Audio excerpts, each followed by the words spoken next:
Olá pessoal, nosso vídeo de hoje é sobre comportamento de funções.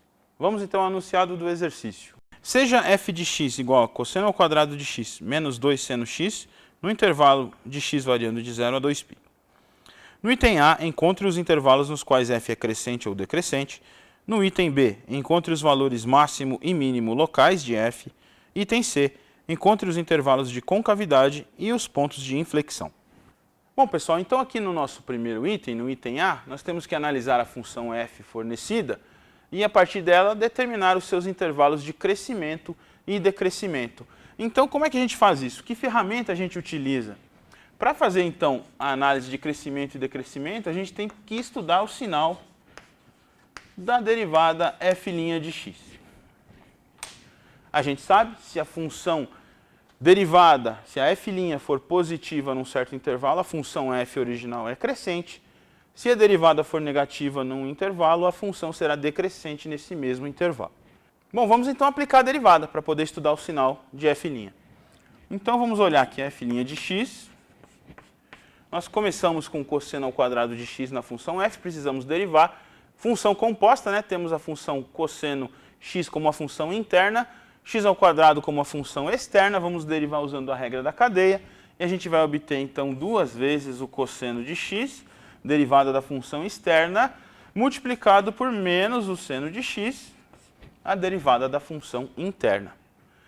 Depois, menos duas vezes o seno de x, temos uma constante vezes uma função, mantemos a constante menos 2. Vamos derivar a função seno x, que é cosseno de x.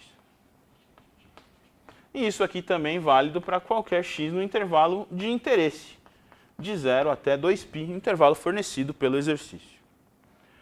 Bom, vamos manipular um pouquinho essa expressão para a gente poder estudar o sinal da f'. A gente pode aqui colocar duas vezes cosseno de x em evidência. Teremos então duas vezes o cosseno x. Posso até colocar menos duas vezes o cosseno x, temos o sinal negativo aqui, e vamos obter então aqui seno de x mais 1, também válido no intervalo de 0 até 2π. Então a gente conseguiu escrever a função derivada como uma multiplicação de duas funções. Eu vou até anotar aqui para a gente poder fazer a análise de sinais. Vou chamar essa função aqui de função g1 de x, a função menos duas vezes cosseno x. E a função seno de x mais 1, uma função g2 de x. O sinal de f', então, vai ser governado pelo produto dos sinais das funções g1 e g2. Um outro aspecto interessante é calcular já os pontos críticos da função, que serão os candidatos aos máximos e mínimos locais aqui do item B. Uma vez que essa função f é contínua e diferenciável em todos os reais, e em particular no intervalo dado, essa derivada aqui não apresenta descontinuidades. Então, os pontos críticos que aparecerão, se aparecerem, não serão devidos à não existência da derivada, e sim ao fato de que a derivada pode se anular em algum ponto. E é isso que a gente vai buscar aqui. Então, eu vou procurar, adiantando um pouco o meu trabalho, vamos procurar por pontos críticos. Nesse caso, onde a derivada pode dar zero. Então, teremos aqui f' de x igual a zero, se e somente se duas vezes, menos duas vezes o cosseno de x vezes o seno de x mais 1 igual a zero. Temos um produto de funções se anulando, e a ideia então é procurar quais os valores de x que anulam essa expressão. Então teremos ou a primeira expressão se anula, ou a segunda, ou ambas. Então aqui a gente pode seguir. Eu vou ter ou menos duas vezes o cosseno de x é igual a zero, e isso só ocorre se e somente se cosseno de x for zero, se e somente se. Vamos aqui, eu desenhei um ciclo trigonométrico aqui à minha esquerda. Vamos dar uma olhadinha. Eu tenho já aqui alguns ângulos que a gente vai acabar utilizando no exercício, mas o cosseno no intervalo de 0 a 2π, uma volta no círculo trigonométrico, o cosseno se anula, então, em π sobre 2 radianos e também em 3π sobre 2 radianos. Então, vamos lá anotar estes pontos críticos. x igual a π sobre 2 radianos, ou x igual a 3π sobre 2 radianos. Teremos dois pontos críticos nessa primeira etapa.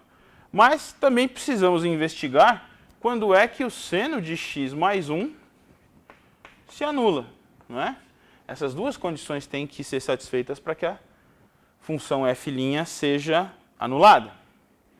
Seno de x mais 1 igual a 0, se e somente se seno de x vale menos 1, e no intervalo fornecido de 0 a 2π, o seno vale menos 1 exatamente quando x é igual a 3π sobre 2. Então, na verdade, nós temos dois pontos críticos aqui, né? X igual a π sobre 2 radianos, x igual a 3π sobre 2 radianos. É interessante conhecer os pontos críticos porque, uma vez que a função f é contínua e a sua derivada também, e a derivada vale 0 nos pontos críticos, a gente, analisando a troca de sinal da derivada, chegamos nos pontos de máximos e mínimos. Então, vamos lá. Eu vou estudar o sinal agora. Sinal da f' de x. Então, vamos aqui fazer um diagrama para estudar esse sinal. Para ter o sinal da f', eu vou usar as funções g1 e g2 que a gente construiu ali atrás. Então, o meu diagrama vai ser algo assim. Eu vou marcar aqui a função g1 de x. Aqui a reta real com os valores de interesse, já já a gente completa. A função g2 de x. Finalmente, o produto dessas funções me fornece o sinal da f', e observando o sinal da f', nós vamos concluir sobre crescimento e decrescimento da função f de x. Então, vamos lá. Nós temos um intervalo de 0 até 2π, temos aqui os pontos de referência, os pontos críticos, π sobre 2 e 3π sobre 2. Então, eu vou marcar aqui os pontos de interesse de uma volta no círculo trigonométrico. Eu tenho aqui o 0, o π sobre 2, o π, o 3π sobre 2 e o 2π aqui.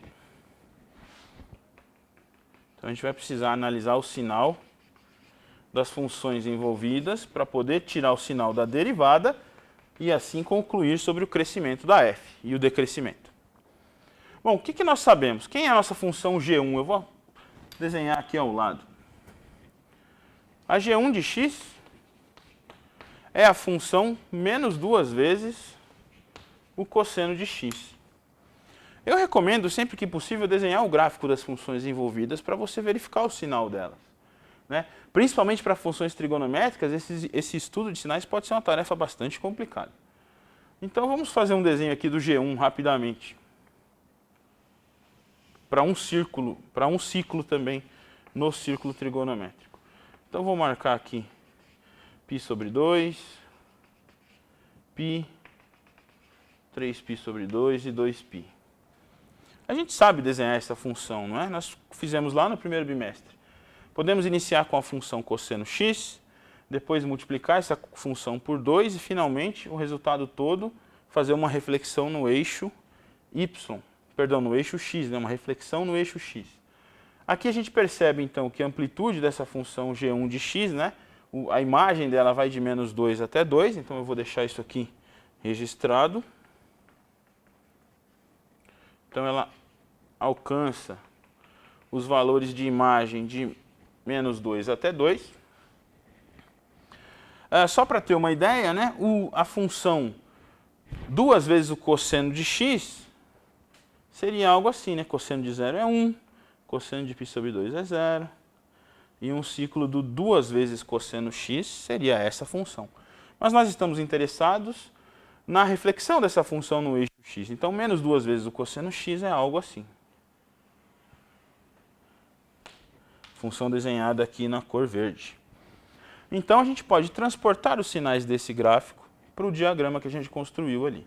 A gente sabe, então, esse ponto aqui é o π sobre 2, aqui π, 3π sobre 2 e, finalmente, 2π.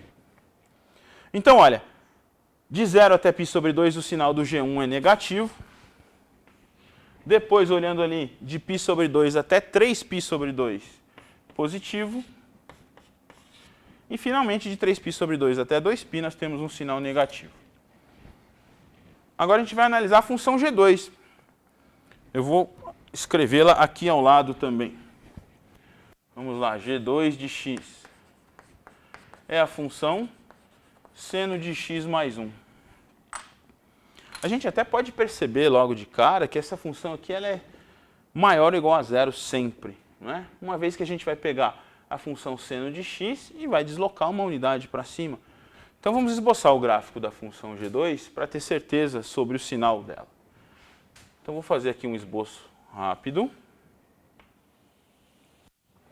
Partindo então da função seno x, ela tem a imagem aí de menos 1 até 1. Eu vou deixar marcado aqui. Aqui eu vou marcar o π sobre 2, π, 3π sobre 2 e finalmente 2π aqui. Então a função seno x é algo assim. Ela vem até aqui e faz um ciclo para cá. Esse é o seno de x. Uma vez que a gente quer o seno de x mais 1, a gente precisa pegar essa curva, subir uma unidade no eixo das ordenadas, a gente vai ter exatamente este gráfico aqui. E aí a gente tem a conclusão, então, de que o seno de x mais 1 é sempre positivo, maior ou igual a zero, né, no intervalo de 0 a 2π. Então eu vou marcar aqui no diagrama. Eu volto aqui. Essa função é positiva em todos esses intervalos. Então eu vou concluir agora sobre a função f' de x. Lembre-se, a função f' de x foi definida como produto de G1 por G2, então o sinal da f' de x é o produto de G1 com G2, os sinais dessas funções. E uma vez que a função G2 é sempre positiva nesses intervalos, na verdade o sinal da f' é idêntico ao sinal do G1, né? Então aqui nós temos negativo, positivo, positivo e negativo.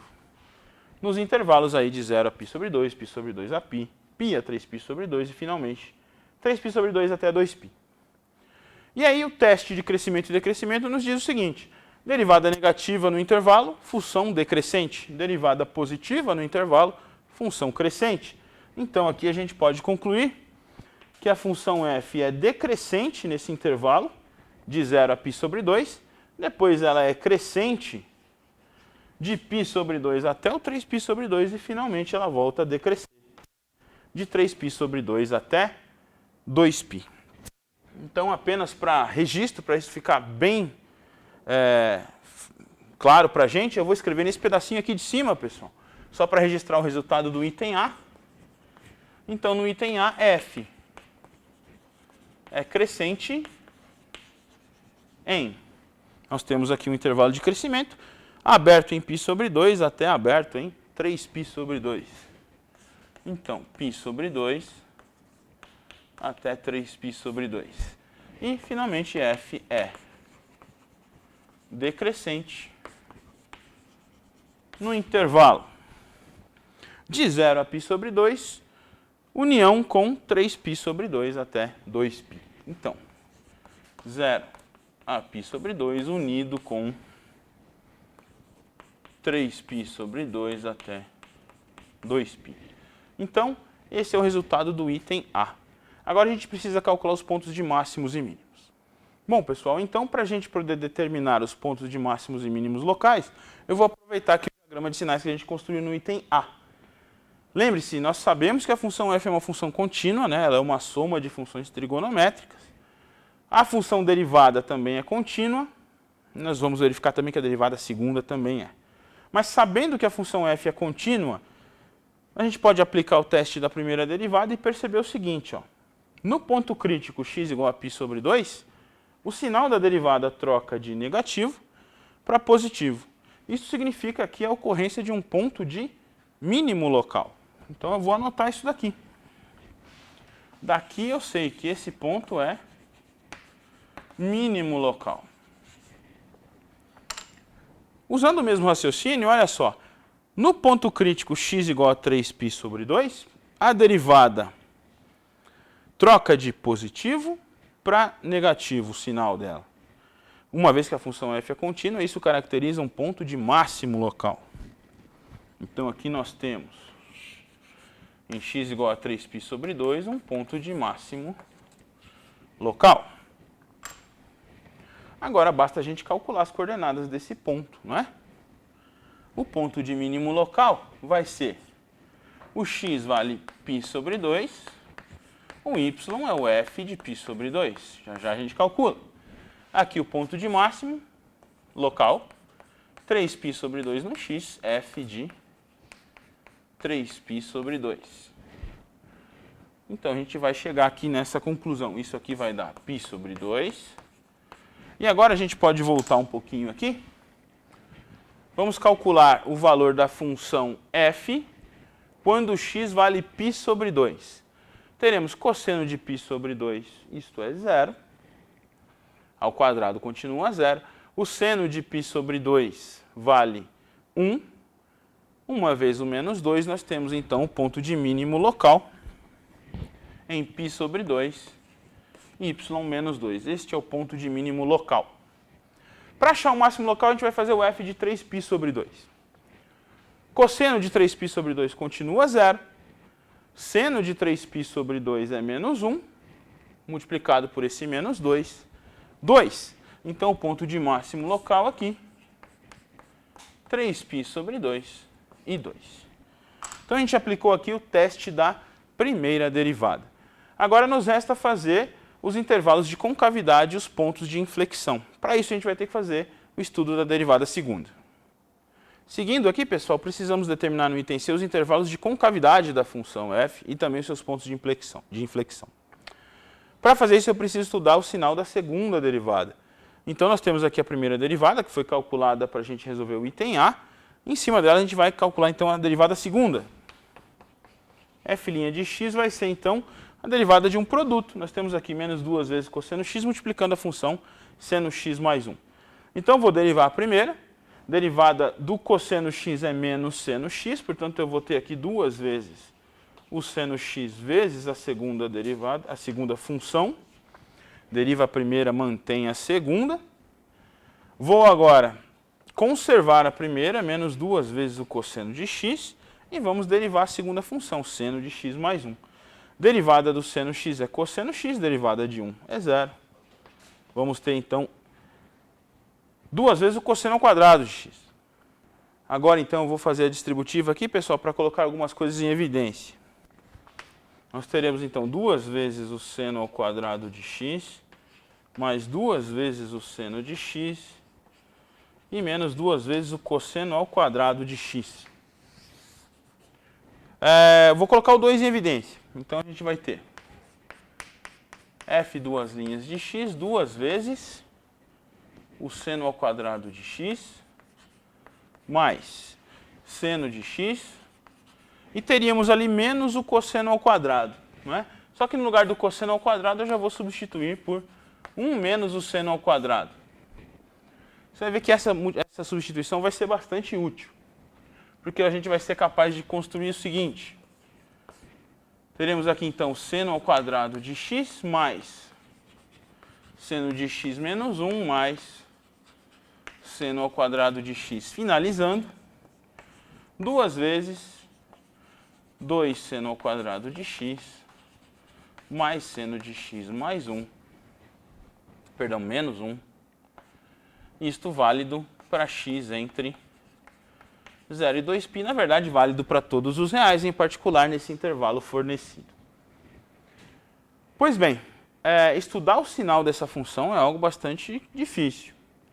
E a gente vai procurar também pontos onde a derivada segunda se anula, que serão candidatos aí aos pontos de inflexão. Então vamos tentar fazer isso primeiro. Quando é que a gente pode verificar se a derivada segunda é 0? Isso só vai ocorrer, evidentemente, uma vez que esse aqui é o número 2, só vai existir a derivada nula se 2 vezes o seno ao quadrado de x mais o seno de x menos 1 for igual a 0. Você percebe que nós temos uma equação quadrática em seno x. Então, eu vou fazer uma mudança de variável. Eu vou fazer u igual a seno de x. isso vai me levar a uma substituição aqui. Vou ter então 2 vezes u ao quadrado mais u menos 1. Então vamos ter aqui 2 vezes u ao quadrado mais u menos 1 igual a 0. Então esta equação é satisfeita quando u vale menos 1 ou meio. Mas agora cuidado, né? U assume esses valores, mas a gente precisa lembrar que u na verdade é seno de x. Então nós teremos aqui, portanto, a f, 2 linhas de x é 0, se e somente se o seno de x é igual a menos 1. E aí nós vamos ter aqui no intervalo fornecido de 0 até 2π, o seno vale menos 1 em 3π sobre 2 radianos. Então esse é um ponto onde a derivada segunda se anula. Temos 2 pontos além desse. Isso aqui também acontece, vou até colocar uma chave aqui, se o seno de x vale meio. E o que vai acontecer? Seno de x vale meio no intervalo de 0 até 2π em 2 pontos. No primeiro quadrante, quando x vale π sobre 6, e no quadrante 2, quando x vale 5π sobre 6 radianos. Então, temos aí 3 pontos onde a derivada se anula. São os candidatos a ponto de inflexão. A gente precisa analisar o sinal, então, da segunda derivada e, a partir daí, concluir sobre a concavidade. Bom, pessoal, então nós precisamos agora estudar o sinal dessa segunda derivada. É uma função bastante complicada aqui e fica até difícil construir o diagrama de sinais sem alguns cálculos auxiliares. Tá? Em algumas funções que a gente conhece, são mais comuns, a gente até sabe dizer quais são os sinais em determinados intervalos. Aqui a coisa complica um pouquinho. Eu marquei aqui os pontos que a gente calculou, π sobre 6, 5π sobre 6 e o 3π sobre 2, são os pontos onde a segunda derivada se anula. E marquei também 0 até 2π, que são os extremos do intervalo que o exercício nos forneceu. Então, olha só. Eu sei que a derivada segunda é contínua. Isso significa, então, que a função f' é diferenciável, mas f' também é contínua, a f é contínua e diferenciável.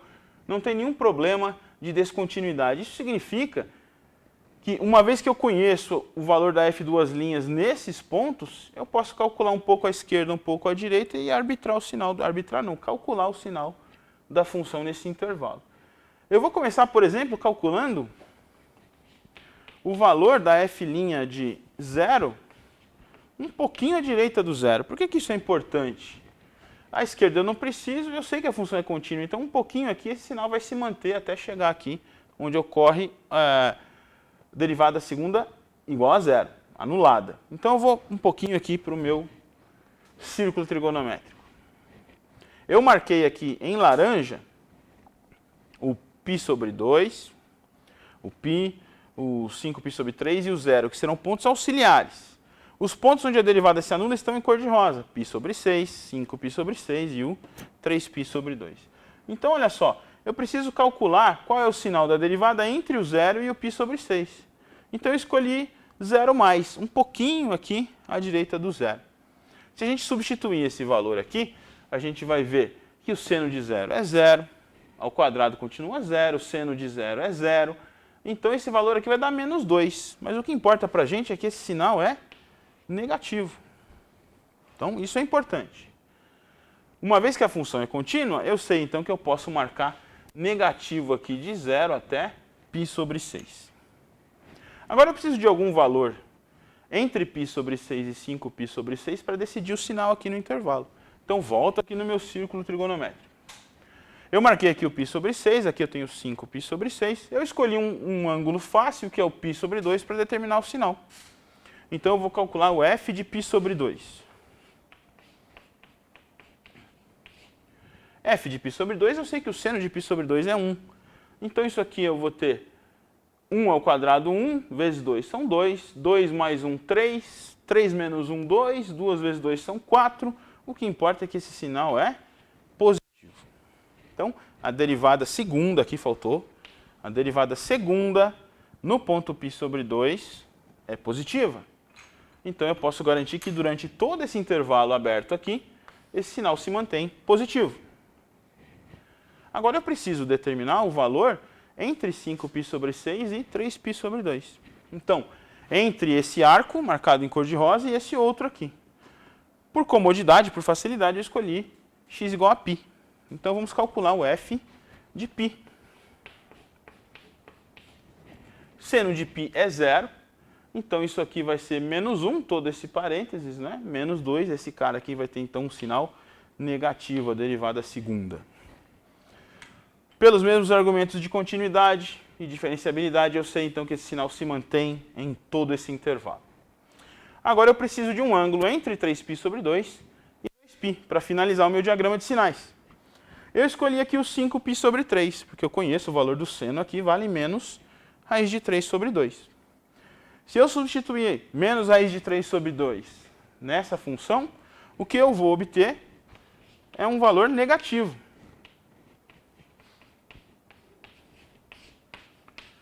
E pelos argumentos anteriores, isso aqui se mantém negativo.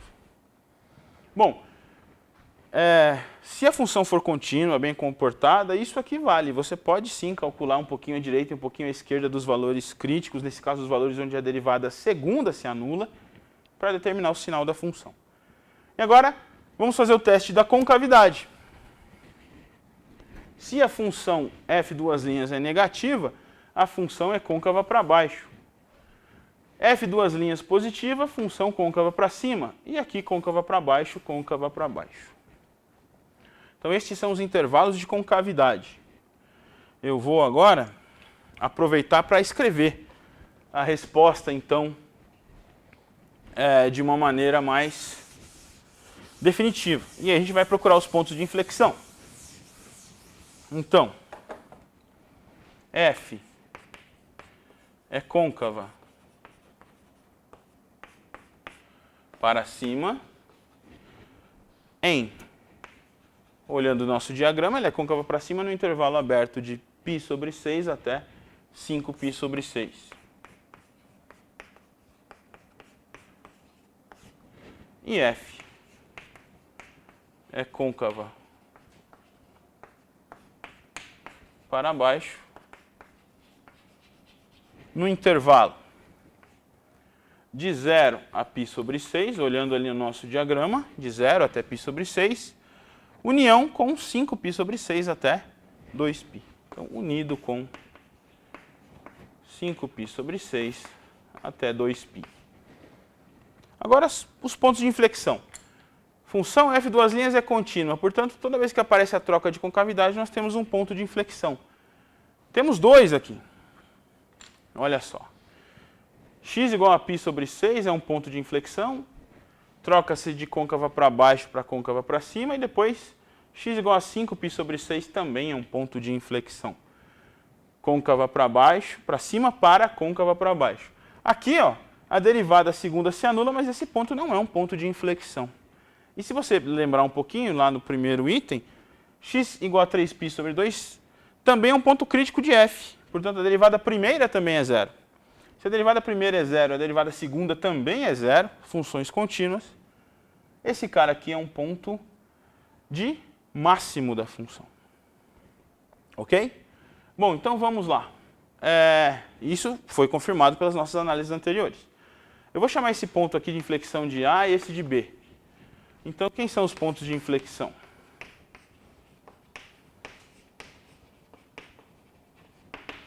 O ponto A tem ordenada π sobre 6. O ponto B vai ter ordenada 5π sobre 6. E agora a gente precisa calcular na função f, né, qual é a ordenada. Bom, vai ser aqui o f de π sobre 6, só para você se lembrar, e aqui o f de 5π sobre 6. E quer saber de uma? Acho que eu vou deixar você calcular esses valores aí para mim. Você, por favor, pega a função f, calcule o f de π sobre 6, o f de 5π sobre 6, e me faça um favor adicional. Construa o gráfico no GeoGebra e verifique que tudo o que a gente fez aqui acaba descrevendo o gráfico que vai aparecer na sua tela quando você entrar com a expressão da função f de x. Ok? Muito obrigado, então. Até o próximo vídeo.